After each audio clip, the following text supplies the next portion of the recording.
முன்னாள் துப்புரவு ஊழியர் வந்து இப்போ சொல்கிறாரு. ஏன் அவர் வராரு அப்படின்னு பார்த்தீங்கன்னா, அவருக்கு ரொம்ப ஒரு மனசு பாதிக்கப்பட்ட ஒரு விஷயம். ஒரு 15 வயசு கூட இருக்காது அந்த பொண்ணுக்கு. ஒரு சின்ன குழந்தை, ஒரு சிறுமி. அவன் வந்து அதோட பிணத்தை நான் பார்த்தேன். அவங்க வந்து உள்ளாடையே இல்லாமல் இருந்தாங்க. அந்த பிணமாக தான் நான் பார்த்தேன். அது உள்ளாடை இல்லாமல் இருந்தாங்க. அவங்க கழுத்தை நெரிக்கப்பட்ட காயம் பார்த்தேன். அவங்க உடல் முழுக்க காயங்கள் இருந்துச்சு. ஒரு சில அது சொல்லக்கூடாது, ஏன்னா அது குழந்தை.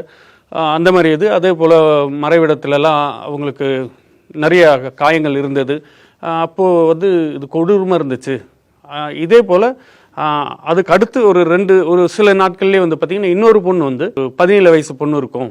அந்த பொண்ணை வந்து இவங்க இந்த பாடி கொடுத்தாங்க. அந்த பாடி வந்து ஆசிடில் வந்து சிதைக்கப்பட்டிருந்துச்சு முகம்.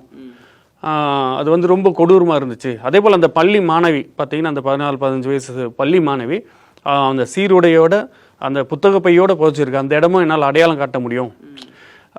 அடுத்து வந்து இந்த ஆசிடில் இது பண்ணது, இது அந்த பொண்ணு பார்த்திங்கன்னா, எனக்கு அது மைண்டில் ரொம்ப பாதிக்கப்பட்ட விஷயம்.